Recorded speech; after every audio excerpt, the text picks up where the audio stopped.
Mike Owens with Inside Fighting, joined today by Hyder Amil, who returns to action next Saturday night, facing William Gomis, UFC Fight Night. Hyder, great to sit down and chat for the first time. How are your emotions ahead of your return? Oh, I can't wait to fight, man. After my last performance, I just can't wait to get in there. You you haven't obviously fought in front of a UFC crowd, and I imagine there is a slight difference fighting technically behind closed doors to fighting in front of a sold out arena. Are you almost looking forward to that part of your UFC career when you're fighting in front of the 20,000 seater arenas? I'm absolutely looking forward to it. I want to be at a place where I'm excited. And after you win, you get on the cage, and all my fights, I don't know if you've seen all my fights, they're nuts, bro. Like when I Mm. fought in an arena, I fought Bellator before, so I know what it's like to fight in an arena with a bunch of people. And it's I always bring it, especially here in the Bay Area. If I ever bring the UFC to Chase Center, oh my God, it's gonna be crazy, bro. And all my fights, every time, it made the roof explode. So, and if I did what I did last time in an arena, I think I'd be a star right now because a lot of people would have, like sent that out to a lot of people. But it is what it is, and you know what? It makes me hungrier for a greater win and better performance. They push a lot of guys who are, I don't know, market a lot of guys who are having some lackluster performances, and I feel like it motivates me to do like a lot of great performances so that they can start pushing me. You mentioned representing the San Francisco Bay Area quite a lot on your Instagram and also on when you do other interviews. How important is it for you to represent where you fight out of? Well, look, I'm born in the Philippines, but I came to the Bay Area when I was like 6 years old, something like that. And and at first I was, I never really put myself as the Bay Area guy, but the MMA promotions ever since as an amateur always had me Hyder Amil Bay Area versus Central Valley or Hyder Amil Bay Area versus LA. And I grew up in different parts of the Bay Area, mostly San Rafael, California. Shout out. But I grew up in San Francisco, Oakland, and I was always kind of like just different from everyone. I grew up with, but everyone accepted me, and I grew up with that culture. And like a lot of my family are Filipino. They want me to represent the Philippines, but all my friends and everyone who brought me up in the community, they're like, "Hyder, like you don't represent us, bro," And so I was like, "Dude." I have to because those are everyone who did. I didn't start with anything, but everyone in the community where I grew up and in the different places in the Bay Area, they brought me up and gave me my style, my swag, the way I move, and I owe everything to everyone in the Bay Area. What's the fight scene like out there? I mean, you got so the Bay in the Bay Area, it's actually very difficult because you got Alpha Male, we have AKA, we got a lot of teams here. It's so diverse, and so it's a lot harder to get a really good record here in the Bay Area, even coming up than it is in other places. Just because you're fighting you're gonna fight a Russian guy, you're gonna fight a Mongolian guy, you're gonna fight an African guy, you're gonna fight all kinds of people, Mm. So you gotta be ready for whatever. And talking about standout names in the sport, you're also a member of the Scrap Pack, if memory serves. Mm-hmm. Where's the connection there? Um, it all start actually. So it I didn't never oh, what happened here? We still Oh, got you. sorry. You still got you. Okay. So I actually never chose to come back to MMA. I started when I was a teenager, and then I got fired from my job, and I sent a lot of Craigslist ads out just because I needed to pay rent, and the MMA gym hired me. At the time, I was 210 pounds, and I was a little chubby. And then in 2 months, I lost all the weight from being at the MMA gym. I just took it as a sign to get back into MMA. It's a little bit later on in my life. I was like, you know what? Let's see what happens. And I've been undefeated, and I thought it was a dream come true because the people I looked up to growing up was Gilbert Melendez, Jake Shields, Dave Terrell, Nick, and Nate. And just by accident, I'm in their team. Mm. And so it's pretty amazing. And it's pretty amazing to have made it this far in the UFC and still be undefeated and have a little bit of like Nate and Nick style, Jake style, and Gilbert as my head coach. And and his style kind of like pushing me. So I'm very thankful to be part of the Scrap Pack. Do you see some of yourself in Gilbert, or do you think Gilbert sees some of himself in you? Maybe both, Mm. because we do a lot of, pressure fighting. I'm the hurricane, he's El Nino. So it kind of makes sense. We both are like to fight, pressure guys and stuff like that. But the one thing that everyone in Scrap Pack has is really good endurance comes to fight, and everyone has really a good jiu-jitsu and grappling. So we're all pretty well rounded. But we all got kind of like a chip on our shoulder and ready to bang. I Yeah. love it. Well, talking about banging, let's talk about this next fight. William Gomis, give me your scouting report on your next opponent, what you think he does well, and maybe some areas you're looking to exploit. William Gomi, he's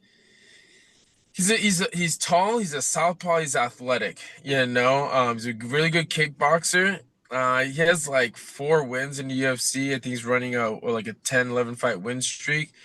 As am I. If I Mhm. count amateurs, I'm also fighting 11. I have 11 fight win streak. Um, and I feel like he's a great striker, highly mobile, and athletic. I think he's also stronger than he looks, probably. But he's a big guy for the weight class, and he's a good striker. I just feel like I have way more ways to win this fight than he does. So. And I think he has one finish in the UFC, and his only finish, he hit the guy in the nuts, and the referee called it a body TKO. So, in my eyes, he doesn't have any finishes. And I feel like with me and him, it's just dangerous when you fight someone like me because you can't hurt me. I don't stop, and I can fight lefty and righty. And everyone expects me to brawl, but if they ever see my other fights and even my first fight in the UFC, they should know I can box and move and I can dance as well. So I expect all that March 1st. What do you feel like is your greatest attribute? My greatest attribute is making adjustments. When sometimes things don't go my way, I've actually fought a guy with a similar style before, who was Alex Pereira's training partner, who's 25-0 in Muay Thai. And he was a 6 foot southpaw also. And I took the fight in a week notice. I had 3 ribs out. I drove all day and got out of my car and fought this guy. So I fought this guy dead tired. I Mm. even told my coach I can't warm up. I'm too tired to warm up, but I'm still gonna beat this guy's ass. And I still went in there and I swung early. I was swinging early because I didn't know this guy was a Muay Thai champ. No one told me that until after. And so I think I would have been a little bit more poised if I had more film on him. But he started catching me. Then I made the adjustments, and then I ended up dropping him like 4 times, knocking him out. And yeah, and because I'm so versatile, like I can actually wrestle and grapple really well. I just don't really like to do it because you don't really win 50K bonuses wrestling or doing that stuff, and maybe a cool submission, but. Another thing is I also, I can I my one of my greatest attributes, I'm very durable, I'm fast, I'm nonstop. I switch stances and I got power in my hands. I can rain another 100 punches on you, like my last one, 38 punches in one combo, or I can give you one punch and lay your ass out. So that's what I feel very confident in.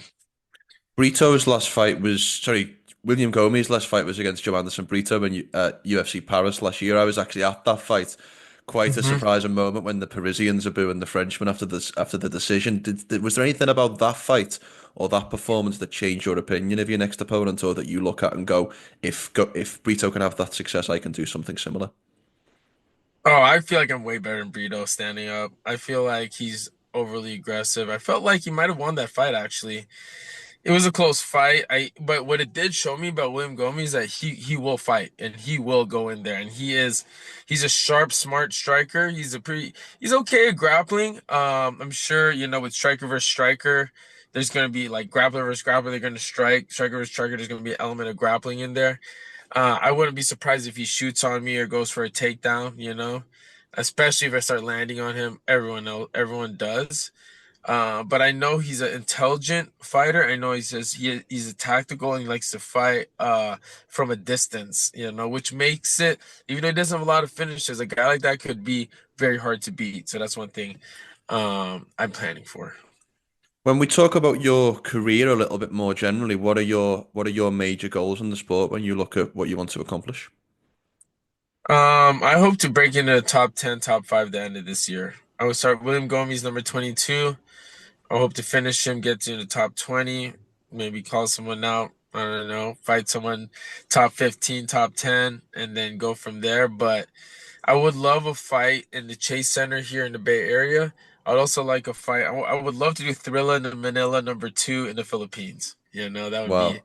a crown, really good achievement. But to bring the UFC to the Bay Area, especially Chase Center, would be amazing. Especially if I fight someone from LA, that'd be really cool. If I could say that one of those two things get guaranteed happens before the end of your career, which one would you pick? Philippines or Oh Bay God, Area? I can't pick that. Oh my God. I don't know. God, I can't pick that. That one's just, oh my God, I don't know. Maybe throw them in the Philippines because it's just legendary from the Muhammad Ali thing, and you get a whole country behind you type of stuff. So it'd be a huge, I mean, Muhammad Ali versus, what was it, Sonny Liston or something like that Mm, was that fight, and it was huge, it became legendary. So if I can do the sequel to that, that would be in the books for sure. 100%. We were talking a little bit off camera. I wanted to bring you back to this, but you said that you still work full time whilst juggling a career in the UFC. How do you manage not only your own time but also your own energy in fighting some of the best guys in the world whilst also working a full-time job? It's not quite full time. I just Okay. personally train people. I opened my gym last year, sorry, that beginning last year to make sure I don't work so much, and that I don't have to try to also I can save time driving to places. Because this place I have training partners and people, my coaches train me in my gym, and I can recover. And that's actually a big thing that's been happening. I think that's why I've been performing so well is I get to recover a little bit more. I stopped working about a month ago just to focus on my fight. And but yeah, man, I just hope because holding pads and all that, that's all still wear and tear on your body. And man, I want to perform really well in this fight so that hopefully I can renegotiate my contract, get paid more. That's why I really want a great win here. And make Dana White happy, and hopefully they pay me a lot more. Then I can be like, hey, you know what? Imagine what I can do. This is what I can do when I'm working and I'm this busy. Imagine what I'm going to do when I can just do fighting full time. I can fly here, I can recover there, I can do this. Oh my God, you guys haven't seen the best of me yet. Mm, very well said. I wanted to ask you about the featherweight champion in your division, Ilia Topuria, who had obviously a breakout year in 2024, defeating Volkanovski and Max Holloway back to back. When you look at his style, what do you feel like would be the keys to victory or the keys that you would need to implement to have success? I'm not talking about you, I'm talking about generally. What do you feel like somebody would need to do to have success and ultimately defeat Ilia Topuria? To be elite support, you need a good jab. You need a good jab. You got to be a really good boxer, but you also have to have punching power as well, and ability to move. The Max Holloway, when he cut that weight, he lost his power, so he couldn't keep him back a little bit. Volkanovski fought him like after he got knocked out by Makachev, and then I remember that fight because I got a training camp and we fought around the same time. I'm like, his brain hasn't healed enough for that.